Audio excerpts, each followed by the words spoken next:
नमस्कार साथियों, जय हिंद।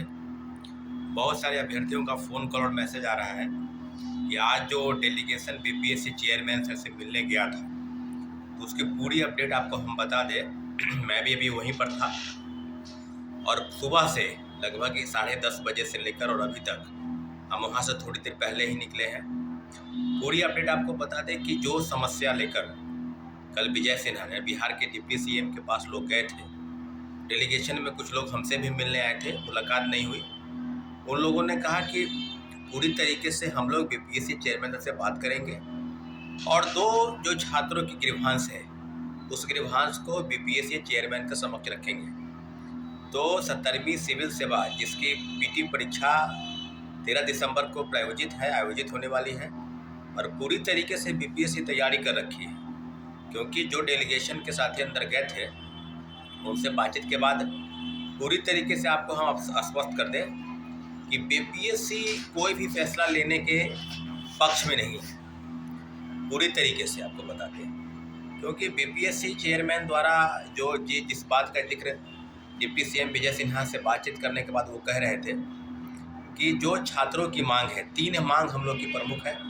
पहला था कि जो नॉर्मलाइजेशन को लेकर जो विवाद थे, जो उपापोह की स्थिति थी, वो बीपीएससी द्वारा ही रचित एक विवाद था, क्योंकि पहले आपने नोटिफिकेशन के पहले प्रेस से जब बात कर रहे थे तो उन्होंने आपने कहा था कि 12 लाख 14 लाख अगर संख्या छात्रों अभ्यर्थियों की हो जाएगी तो एक से ज़्यादा शिफ्ट में हम परीक्षा कराएंगे। उसके बाद आप शिक्षकों के साथ मीटिंग करते हैं, फिर आपने कहा कि हम छात्रों के साथ 15 नवंबर को मीटिंग करेंगे।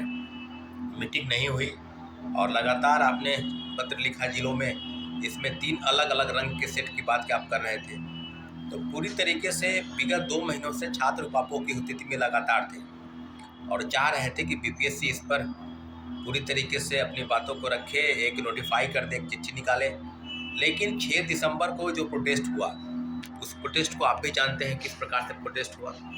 बिल्कुल शांतिपूर्वक प्रोटेस्ट था, बीपीएससी कार्यालय के पास बुलाया गया था और छात्र जो है काफ़ी संख्या, मुझे लगता है कि 8,000 से 10,000 की संख्या में छात्र अभ्यर्थी वहाँ पहुँचे थे, क्योंकि बीपीएससी लगातार यह कह रही थी कि एक दिन पहले भी उन्होंने कहा कि नहीं, हम एक ही शिफ्ट में परीक्षा कराने जा रहे हैं। तो फिर आपने नोटिफाई क्यों नहीं किया? आप एक प्रेस रिलीज जारी क्यों नहीं किया? अगर कुछ संशय की स्थिति थी तो आप प्रेस रिलीज जारी कर देते, इसलिए आपने नहीं किया। विजय सिन्हा सर बोल रहे हैं, जो बिहार के डिप्टी सीएम हैं, कि छात्रों की 2 डिमांड और है कि जो पोर्टल है बीपीएससी का साइट, उसको रीओपन करने की मांग है, क्योंकि 70,000 से 80,000 अभ्यर्थी ऐसे हैं जिन्होंने फॉर्म फिलअप नहीं किया। वो चाहते हैं कि 4-5 दिन अतिरिक्त समय उनको मिले ताकि फॉर्म फिलअप कर सके। दूसरी मांग है कि जो प्रोटेस्ट हुआ, उस प्रोटेस्ट के बाद आपने देखा होगा कि लाठीचार्ज हुआ बेतहाशा छात्रों पर, छात्राओं पर। हमारे कई साथी उसमें घायल हुए, मुझे भी चोट लगी आंशिक रूप से, मैं भी गिर गया था, पैर में चोट है। दूसरे तरीके से बात की जाए तो छात्र नेता की गिरफ्तारी हुई।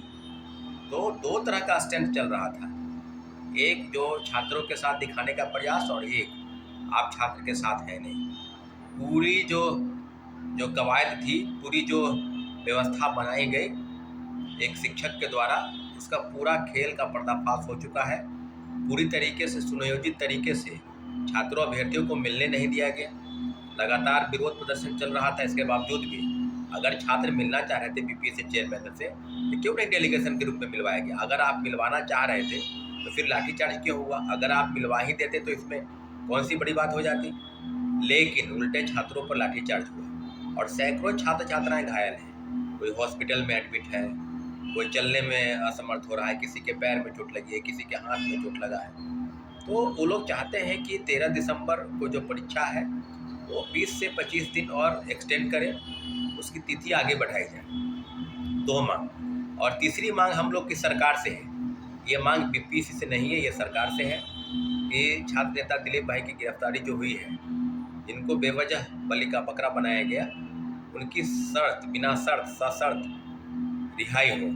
क्योंकि बात जो है कई तरह से देखा जा रहा है कि प्रोटेस्ट में छात्रों की भीड़ को उकसाने का आरोप और कई धाराओं में केस, तो कई चीज़ें हैं। लेकिन मैं यही मांग करता हूं छात्रों अभ्यर्थियों की तरफ से कि बिहार सरकार जो है दिलीप को गिरफ्तार जो की है उसको बिना शर्त रिहा करें।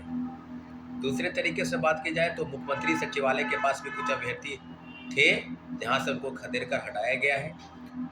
डिप्टी सीएम विजय सिन्हा के पास भी अभ्यर्थी पहुंचे हैं, सम्राट चौधरी के पास भी अभ्यर्थी हैं, और मुख्यमंत्री जी से मिलने का हर संभव प्रयास हम लोग का चल रहा है। कहीं भी ऐसा होता है तो मुख्यमंत्री जी से मुलाकात हो जाएगी, और हमारी दोनों जो डिमांड अभी तक पूरी नहीं हुई है, और बीपीएससी पता नहीं अड़ी हुई है कि हम ये नहीं चाहते हैं, हम ये चाहते हैं, तो बापू की जो स्थिति है, तो मुझे लगता है कि बीपीएससी को निर्णय नहीं, बिहार सरकार को निर्णय करना है कि आगे क्या करेगी। लेकिन इतना जरूर है कि हम लोग प्रयास कर रहे हैं मुख्यमंत्री जी से मिलने का। जैसे ही समय मिलता है किसी भी प्रकार से, हम लोग अपने मांग को लेकर मुख्यमंत्री जी के समक्ष जाएंगे, और निश्चित रूप से 67 बीपीएससी के समय में जो परसेंटाइल और नॉर्मलाइजेशन लागू करने का प्रयास चेयरमैन द्वारा किया जा रहा था, और उस समय भी मुख्यमंत्री जी का हस्तक्षेप हुआ था, तब जाकर 1 शिफ्ट में परीक्षा हुई थी।